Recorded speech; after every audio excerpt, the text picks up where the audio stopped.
pagi, selamat berjumpa kembali kita di pagi hari ini. Sebelum kita mulai pelajaran kita pada pagi hari ini, kita akan mengawalinya dengan berdoa. Berdoa menurut agama dan keyakinan. Berdoa mulai. Berdoa selesai. Langsung saja Bapak akan mengabsen kehadiran kalian semua. Apakah kalian semua hadir? Oke. Semoga kalian semua selalu baik-baik saja. Baik, materi kita pada pagi hari ini yaitu tentang perang melawan penjajahan kolonial Belanda. Dalam materi kita pada pagi hari ini itu perang melawan kolonial Belanda. Yang pertama itu perang Tondano. Terjadi pada tahun 1808 sampai 1809. Adalah perang yang melibatkan orang Minahasa di Sulawesi Utara dan pemerintahan kolonial Belanda pada permulaan abad ke-19. Perang permulaan pada abad ke-19 terjadi akibat implementasi politik pemerintah kolonial Hindia Belanda oleh para pejabat di Minahasa, terutama upaya mobilisasi pemuda untuk dilatih menjadi tentara. Perang Tondano ini terbagi menjadi dua bagian, yaitu yang pertama berlangsung sekitar 1 tahun. Perang Tondano dikenal dalam 2 tahap. Perang Tondano terjadi pada masa kekuasaan VOC. Pada saat datangnya bangsa Barat, orang-orang Spanyol sudah sampai di tanah Minahasa atau Tondano, Sulawesi Utara. Hubungan keduanya mulai terganggu dengan adanya kehadiran VOC. VOC berhasil menanamkan pengaruhnya di Ternate. Perang Tondano II terjadi saat memasuki abad ke-19, yakni pada masa pemerintahan kolonial Belanda. Perang ini dilatar belakangi oleh kebijakan Gubernur Jenderal De Andes tanggal 23 Oktober 1808. Pertempuran berkobar.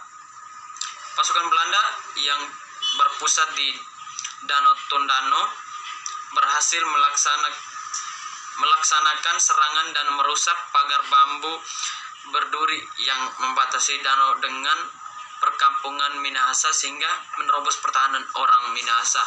Yang kedua itu Patimura angkat senjata. Maluku dengan rempah-rempah yang bagaikan mutiara dari timur yang senantiasa diburu oleh orang-orang Barat yang sudah merusak tata ekonomi dan pola dagang bebas yang telah lama berkembang di Nusantara. Pada kekuasaan Inggris, keadaan Maluku relatif tenang. Pada tanggal 14 Mei 1817, dibuat pertemuan di sebuah tempat yang disebut Hutan Kayu Putih. Dalam hal ini, rakyat Maluku tidak ingin terus menderita di bawah kerasnya Belanda. Presiden ini dipimpin oleh Patimura atau yang disebut dengan Thomas Matulesi. Gerakan perlawanan dimulai dengan menghancurkan kapal-kapal Belanda di pelabuhan. Yang ketiga itu Perang Padri.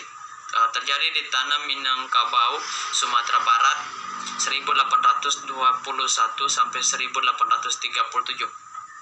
Perang ini digerakkan oleh para pemburu Islam yang sedang konflik dengan kaum adat. Nama Padri sering juga disebut istilah dari bahasa Portugis yang artinya bapak. Fase pertama Perang Padri terjadi pada tahun 1821 sampai 1825. Dimulai gerakan Padri menyerang pos-pos dan penjagatan patroli-patroli Belanda. Perang Diponegoro memasuki abad ke-19. Keadaan di Jawa, khususnya di Surakarta dan Yogyakarta, sangat memprihatinkan. Konflik ini terjadi pergeseran adat dan budaya.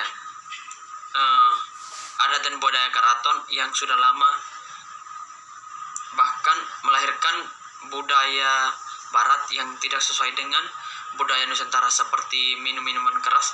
Konflik ini terjadi karena Pangeran Diponegoro menentang dominasi Belanda yang kejam dan tidak mengenal peri kemanusiaan. Tanggal 20 Juli 1825 meletusnya Perang Diponegoro atau disebut dengan Perang Jawa.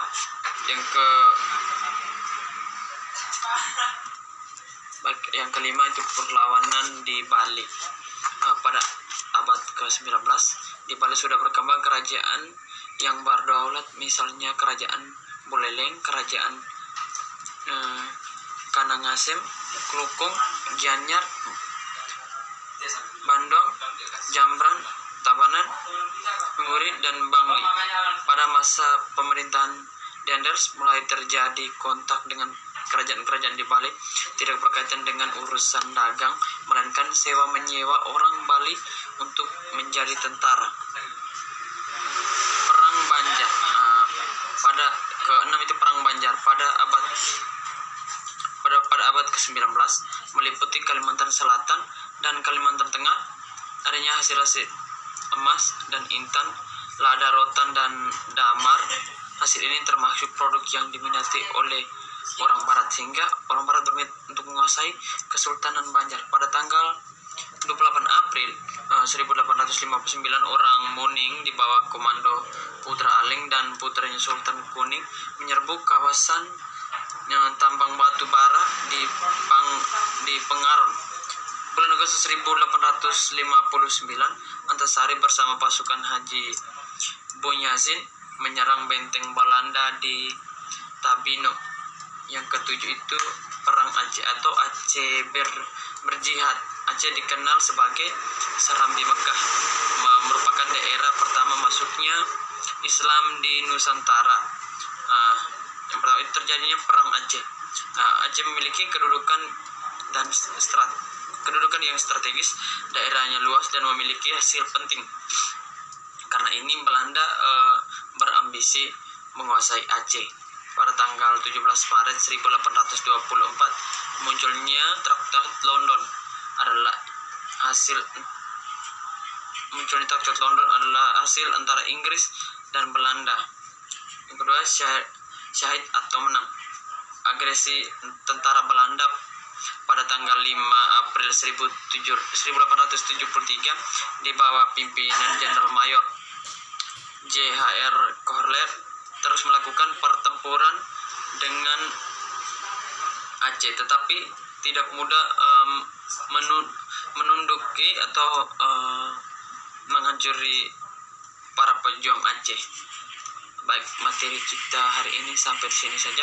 Sebelum kita menutup pelajaran kita pada pagi hari ini, Bapak akan menyimpulkan tentang materi kita pada pagi hari ini.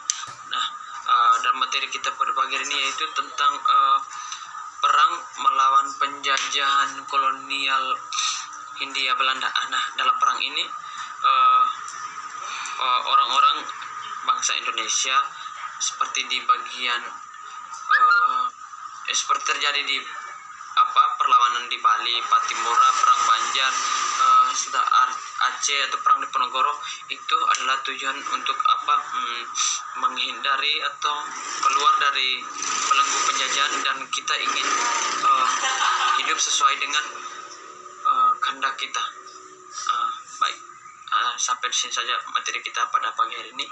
Sekian dan terima kasih. Sebelum kita menutup pelajaran kita pada pagi hari ini, kita akhiri juga dengan berdoa mulai. Berdoa selesai. Sekian dan terima kasih.